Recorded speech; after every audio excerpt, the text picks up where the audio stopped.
Hello, I'm Michelle Paver, and we're going out live on YouTube and Twitch TV. Links on my website, michellepaver.com/chat. Happy World Animal Day. Somewhere in the world, it may even also be Wolf Awareness Day. We're not quite sure about that. Anyway, tonight we've got a really special program. First of all, I will be picking the winners from the second Great Wolf Brother quiz. Secondly, I will be answering the questions you've been sending in on Ask Michelle Anything. And then finally, what some of you have been waiting for quite a long time, I will be revealing the cover of my upcoming sequel to the Wolf Brother books, Viper's Daughter. So we are showing that at the end of the program, obviously. Oh, and also live chat is now open. So if you want to go on live chat and post a comment, here's a quick little video on how to do it. Live chat is live right now. On Twitter, use the hashtag Torak, T-O-R-A-K, and we'll automatically pick up your message and post it on screen. On YouTube, post your message in the live chat box, and we'll automatically pick it up and show it on screen. No need for a hashtag. On Twitch TV, post your message in the chat room and we'll automatically pick it up and show it on screen. No need for a hashtag. And that's how you chat live to Michelle. Well, good luck with that. I don't think I'd be able to follow it, but I'm sure you can because you're much more techie than I am. So first, let's go to the quiz, the second Great Wolf Brother quiz. Oh, yes, very nice effects, Elf. Thanks all of you who entered. Almost all of you got the correct answers. You're brilliant. And I'm especially impressed with those of you who were reading the books in foreign languages, not English. So, you did really well. The first question, oh yes, before we do that, should we just remind ourselves of what the prizes are, if that's possible? And here are this month's superb Wolf Brother quiz prizes. First, we have 3 collector's editions with some of the most amazing Wolf Brother artwork you've ever seen. The Japanese edition of Wolf Brother, the Finnish edition, and the French edition. Incredible artwork for an extraordinary story, and they could be all yours. Next, we've got a special omnibus edition of the first 3 stories in the Wolf Brother saga, Wolf Brother itself, Spirit Walker, and Soul Eater. And finally, the big one, an original collector's edition of the very first Wolf Brother poster, yours to treasure forever. So, good luck. Wow, that takes me back. It really does. Okay, so without further ado, question 1 in the quiz was, in Oathbreaker, what is the cape that the Red Deer clan gives Ren made of? Well, the answer was nettle stems. And before I pick a winner, lots of you got it. Oh, lovely picture of nettles. We've had some lovely comments. I haven't been able to read them all. I won't be able to read screen. I certainly have read them in real time, as it were. Emilia said she was really excited for the next instalment. My childhood will be reliving myself, and I'll finally be the same age as Ren and Torak, which is really sweet. Alexia said, oh, she has a nice one. She said, thank you, Secret Elf, for helping enable these awesome exchanges. Yes, Elf doesn't get enough thanks, especially from me. So well done for thanking Elf. And Elf is saying thank you back. Michael Amos wrote a long one, which I can't read the whole thing, but it's lovely, all about writing, and his sister is also struggling with writing, as are we all, I think. And he says how much he loves Ian McKellen's voice in the audiobooks, the feeling and emotion, and he puts into the readings. I really hope he's willing to do these new books also. Yes, wouldn't that be amazing. We'll have to keep our fingers crossed on that. Will the books be sold on Amazon at all? Yes, they should be. As we recently moved to Italy, he asks. Wolves are my favourite animal. It goes on. Really lovely. Thanks, Michael. Annie Honiahaka Gulvik, I think. This is a lovely one. She grew up in woods, or in a house near woods, and was reading the story. And Outcast particularly became part of her life because she read it in Norwegian at a time when, as she most eloquently puts it, it hurt to be.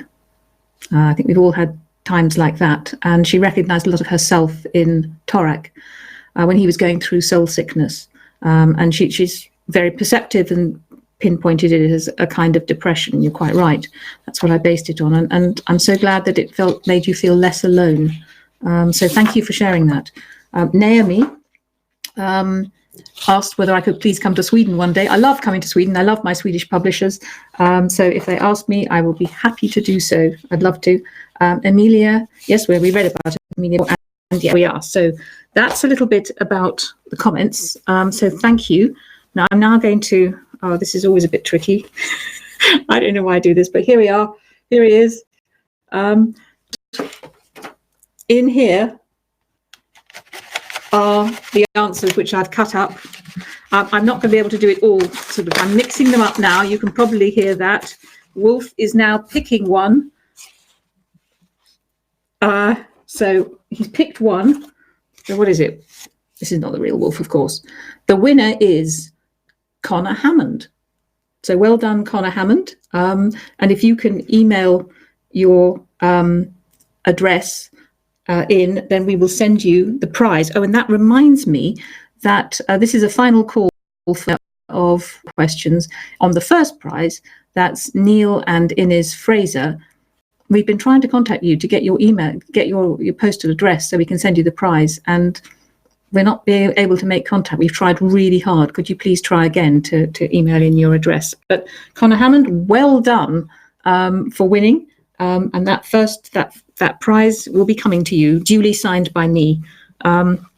Now, question number 2. Let's just see. Yes, in Soul Eater, Wolf is drugged by the Soul Eaters with what? You all did really well with that. The answer is elk blood. That's the prize. Oh, beautiful. We've got an elk. Well, yeah. That's actually elf. That is an elk in North America, but in English and indeed in Europe, an elk is what Americans call a moose. So that's not an elk. So,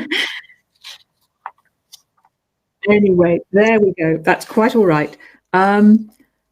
So there we are. So again, we had a couple of really nice comments. Oh, I just have to say one thing. Oldie in Indonesia was worried that they were getting, the words wrong and everything. But no, you got it absolutely right. So well done, because that must be quite a different thing. Lottie said that she's been rereading the story since meeting me at Hay on Wye. Lovely. That's great. And we also had one from Yuval Shosvi. I hope I pronounced your name right.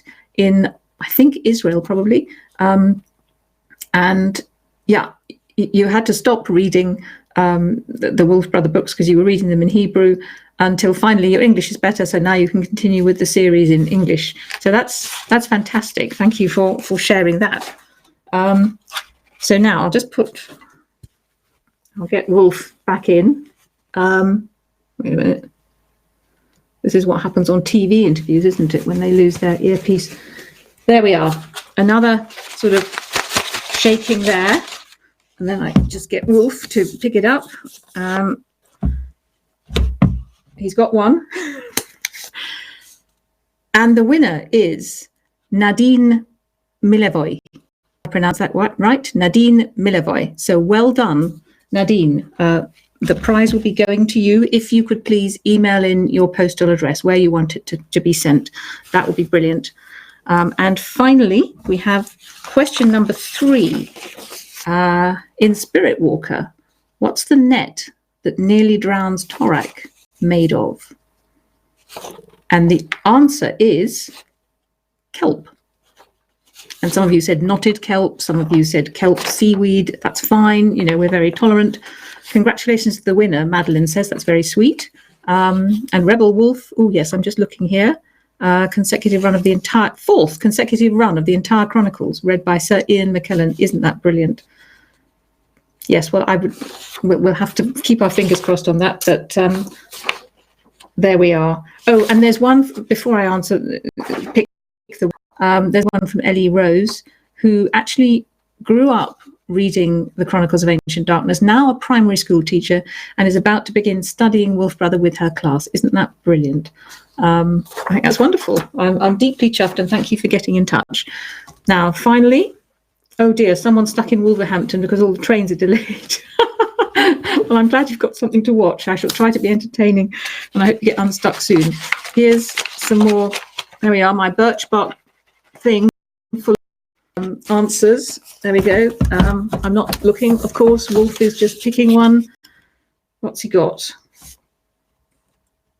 And the winner is the one I can't pronounce, amazingly, Yuval Shosfi. So well done, Yuval.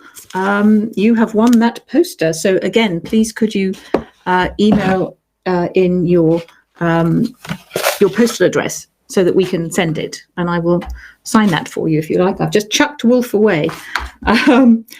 So thank you. Well done, Evan, for entering. And I always feel slightly agonized about competitions because, I read all your comments and I want all of you to win. So it's slightly, and by the way, I should say, anyone who doesn't put in a comment with their entry, it doesn't make any difference because it's all completely by chance. So you can just, put in an entry and that's fine. But I do read all the comments, and I wish you could all win. Now, moving on, we got some questions. Yes, we need to get onto the questions. So we've got plenty of time to talk about covers. We've had lots of questions, some lovely ones, but I'll be relatively swift this time to leave time for the covers. Cover reveal. We've got some about grown-up stories. My grown-up stories, that is. A lovely one from Amy, who's loved my books for quite a long time and found dark matter in a small library somewhere out of the way in Cornwall. And she has a question about Jack and Gus, the relationship. Am I describing an intense friendship, or, as I read it, a romantic connection? Yeah, I mean, I think you've obviously read the book, and I don't want to have too many spoilers here, but yes, I mean, it's something that it is a romantic connection. Jack doesn't realize at the beginning that he's capable of that with another man, but he discovers himself, and he thaws when he goes to the Arctic. As to whether Gus felt the same as you raise in your question, I'll leave that to you to decide. I don't think Jack himself really knew. So thank you for that. There's a nice one from Guy, who's just a lovely comment. He's enjoyed the book. I think it may be Wakenhurst we're talking, because you're asking about, have I got any, can I recommend source materials about customs and daily lives and superstitions of historical? Have a look at the back of Wakenhurst, because I do list some things that were really, I found useful. Got my beautiful, I just got this in the post today, the beautiful finished paperback of Wakenhurst, absolutely gorgeous. And so at the end, it lists some references, Jack, and Guy, sorry. And I think what I find useful is if you find a good book, for example, The Undiscovered Country, I found that was a very good book on attitudes towards death. If you then look at the bibliography at the back, that lists all the books that the author looked at, and that can be really useful sometimes. And there's a couple of other books that I list at the back of Wakenhurst, so that should give you a bit of a clue. But look at the bibliographies, they help a lot. Victoria Connolly, who is herself a very highly considered author, and I will be checking out your books, Victoria. Thank you so much for getting in touch. When you were a private tutor, you taught Wolf Brother to your pupils, and you were scared by the rucksack in thin air. I'm delighted, because that scared me too. Congratulations, you're on your 20th novel too. That's as well. And you went on a sort of doom crawl, going around the dooms in Suffolk, which sounds amazing. Yes. And you also asked whether I'd read M.R. James's book, Suffolk and Norfolk. I looked at it certainly when I was writing Wakenhurst, but I haven't found a copy that I could buy yet. And I have seen the film A Month in the Country. I'd forgotten it had a doom in it, actually, but then I caught it the other day. So, yes, fascinating. I didn't remember it when I was writing the book, but there we are. Now, we've got a couple of questions relating to gods and warriors. One from Leo. You must, well, it's not even a question, it's a command. You must make a sequel of Gods and Warriors, please. I haven't got any plans to, Leo, but, I said that about Chronicles, didn't I? And then there's one from Liam. Which series between Gods and Warriors and Chronicles of Ancient Darkness did you enjoy writing the most? Well, I enjoyed them both, but I have to say it was Chronicles, mainly because I, to be honest, I had better publishers, and that made a big difference. Better move on. We've got a little clutch of questions about contacting me. One from Chris H., who did everything right. He, Chris, you wrote to the right place, care of Orion Publishing Group. You got the right address.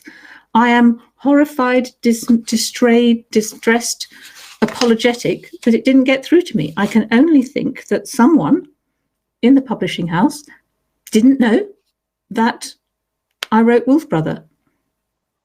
So maybe try again and put Michelle Paver, author of Wolf Brother, please forward. That might be a thing to do. Otherwise, maybe send it to Head of Zeus, which is the company which will be publishing Viper's Daughter, and the address will be on the website because I can't quite remember it, and I have just crumpled up the Post-it sticker on which I had written it. But I'm really sorry about that, Chris. That just horrifies me, and I'm going to have my publishers flogged. Mel Heaney is asking again, how can she contact me? Well, I would say write to Orion. Don't write to the Wimbledon Book Fest. They've got rather too much to do at the moment.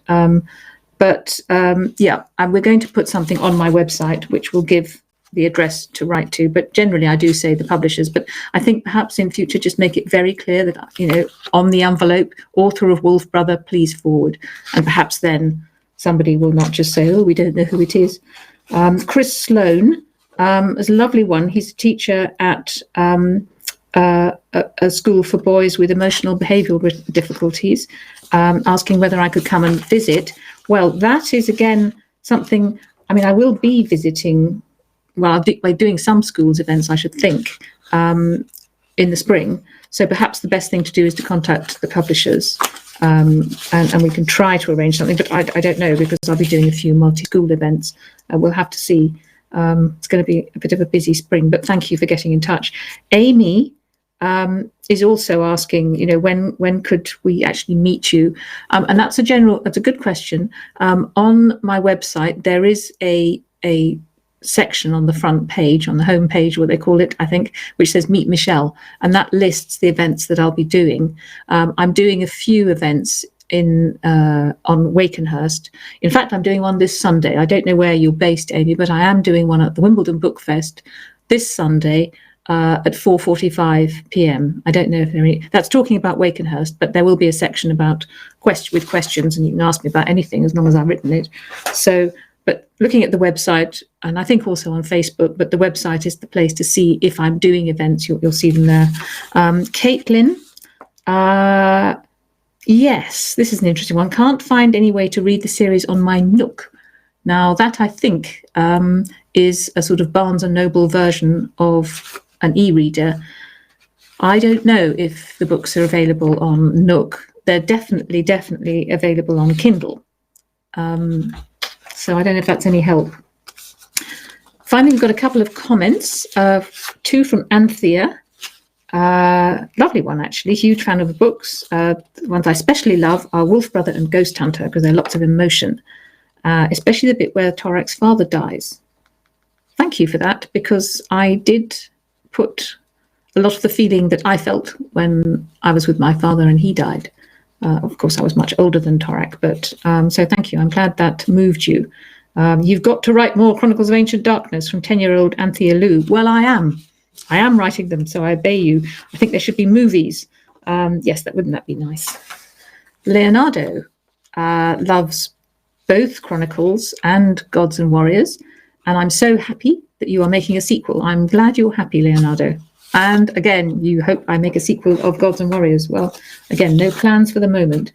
And then we have a little bit more detailed questions here. There's a question from Tom. This is amazing. Tom has really got into the Stone Age in a major way. You recently turned 18. You're going to be studying, well, you've been studying all sorts of skills and accepted to uni, which is fantastic to read archaeology. Well done.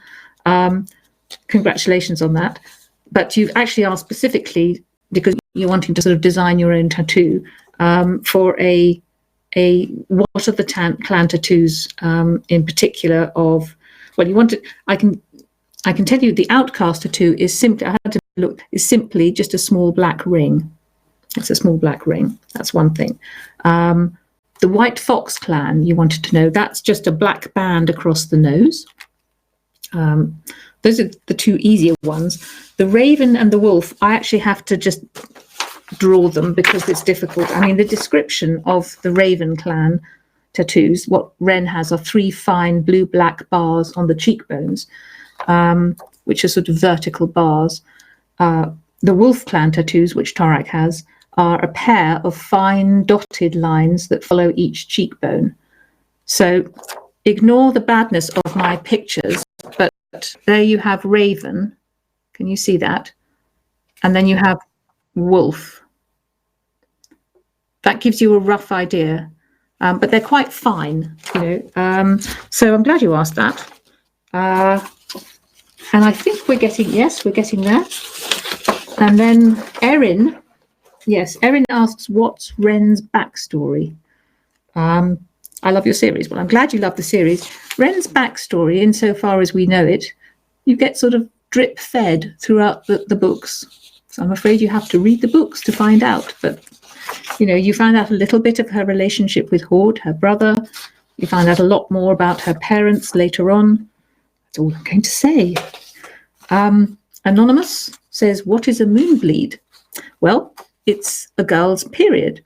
It's her monthly period. That's why it's called a moonbleed, because the moon changes every month.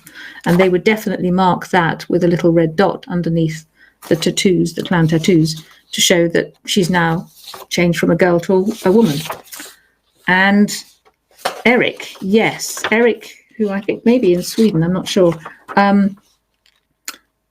The question about your research, I'm doing a school project. What was the most important thing you discovered in your research? Oh, that's such a difficult question. I don't think I can ever say there's one most important thing.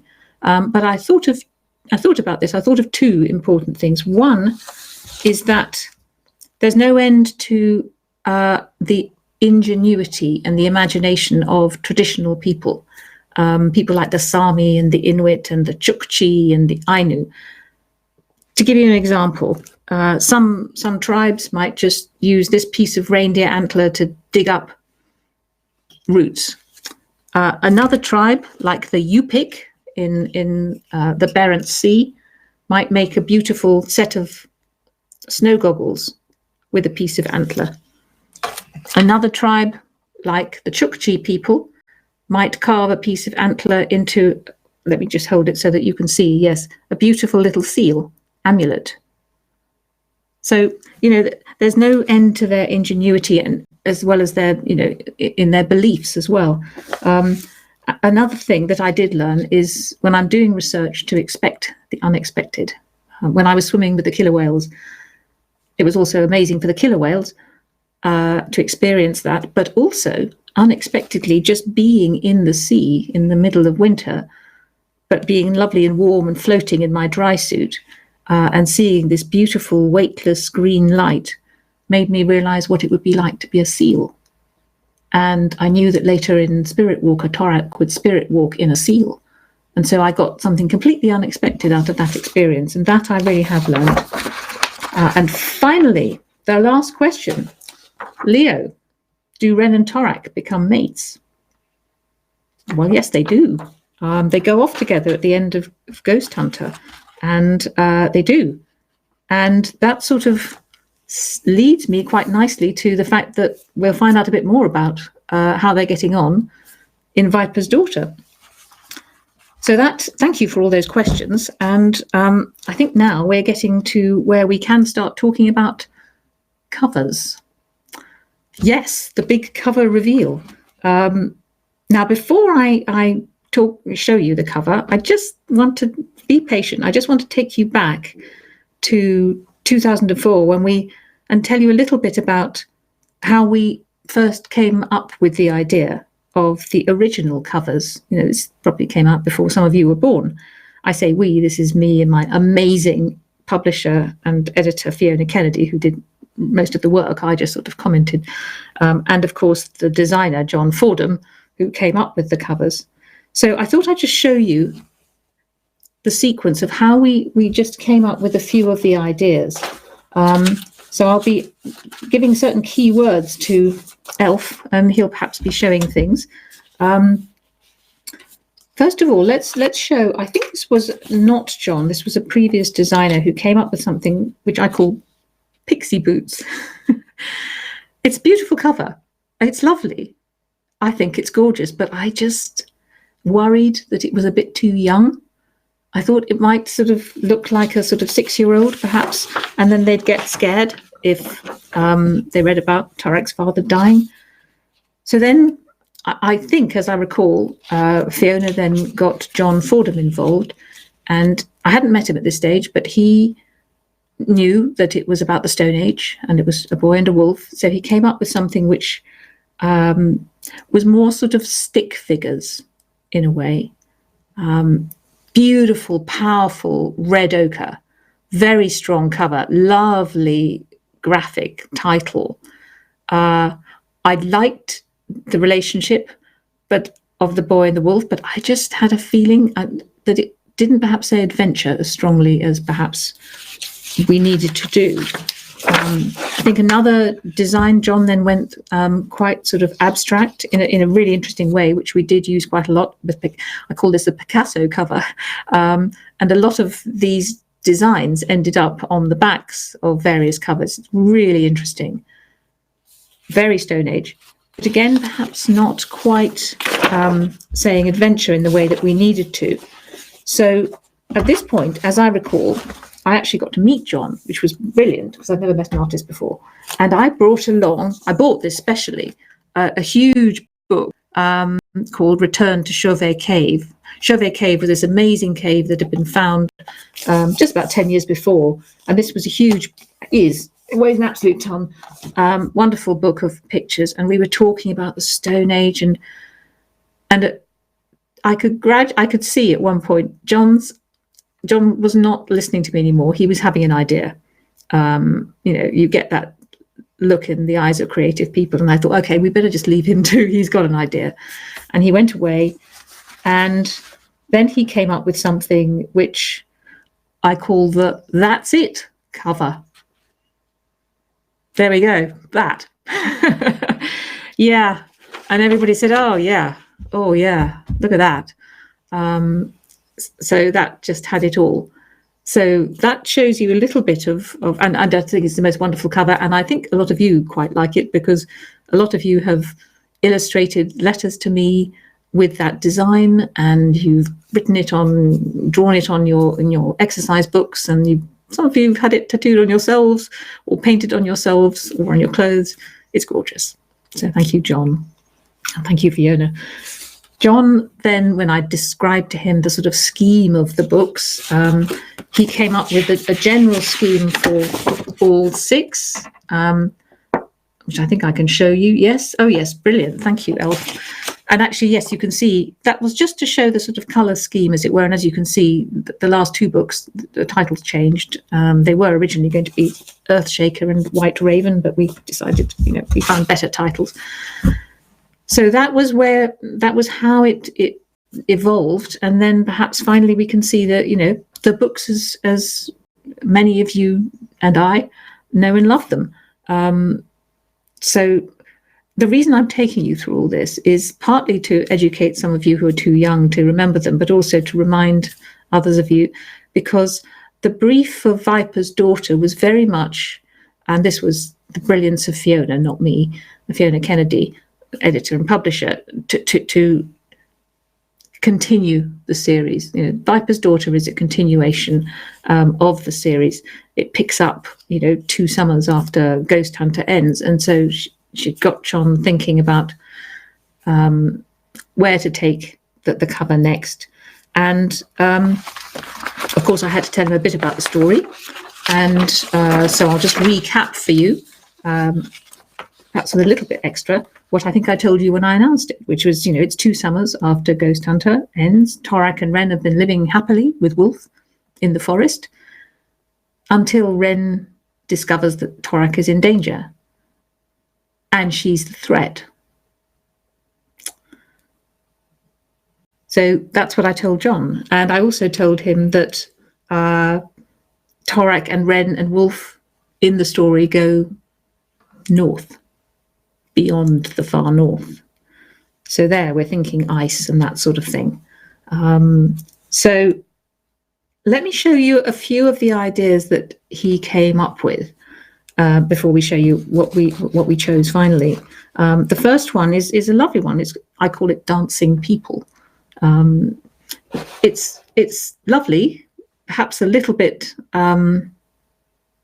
less adventure than sort of dancing, but I love the graphic, the sort of forked viper, Viper's Daughter.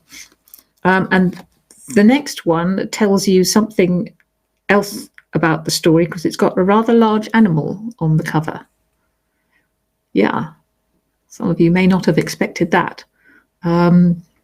We did discuss having that on the cover. That is a mammoth.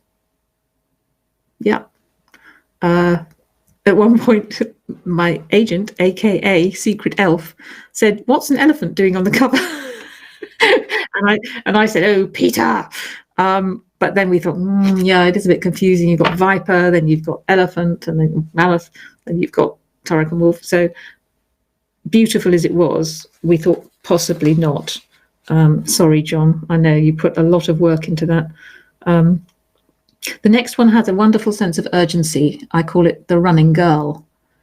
I really think that's very interesting, and especially the fact that she's running towards darkness. That was a beautiful touch. But we sort of felt, in a way, yeah, but people are going to miss Wolf. And so then John went back to something, more in tune with the actual original concept of the Wolf Brother design. Torak, Ren and Wolf, I call it, with a sort of icy darkness about it, which I think, it's really getting very close. So now you've all been very patient. We're shortly going to see the one that actually made everyone say, yes, that's it. But I think Elf has prepared a little montage just to remind us of where we've gone on this journey.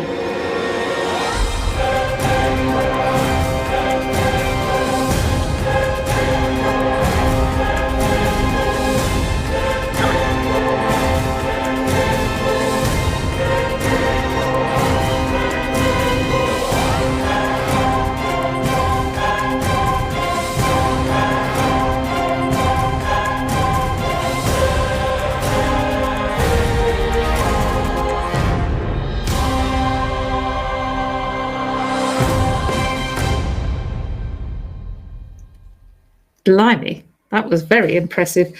Well, let's see finally the cover of Viper's Daughter, please. Ta-da! I really love that.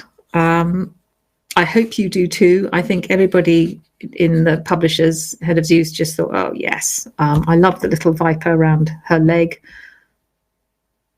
And the fact that Torak and Wolf are running after her. And there's the back, and you can probably just see the mammoth peeking out. And I love the sense of the journey and all John's strange little signs. So that's the cover. I hope it makes you feel, yes, and there's an evil sign there. I hope it gives you a sense of what's to come in the story without spoiling it too much. Well, before we go, I mean, there has been an awful lot going on live chat, but I don't know if we've got time, if there's any additional live chat. Oh, I'm glad Claire likes the fact that it's beautiful. But I hope whoever it was who was worried that they were going to miss their train, I hope you're catching your train, because that would be a shame to miss the train, especially on a Friday night. I hope you like that. I love it. I can certainly tell you that it captures the spirit of the book beautifully. And I think I've told you, I'm really proud of this one. I think it's a stonkingly good book, and I don't often say that. So yes, well done, John. Thank you. And thank you, Fiona, as always. Getting lovely reactions. And so it looks like it's going to look nice on people's shelves, as some of you have said. So that's brilliant. Well, that's all we've got time for, I think. Yes, we've gone slightly over. But thank you, as always, for your great questions and comments and live chat. If you want to ask a question or make a comment and in the program, just go to my website, as always, michellepaver.com, click on ask and fill in the form, and I'll answer in the next program, which will be in quite a few weeks' time, because I actually need to get down to writing the next book. But you can also keep up to date with me on Twitter at Michelle Paver and on YouTube. So it just remains for me to say thank you very much for watching. Have a great weekend and happy reading.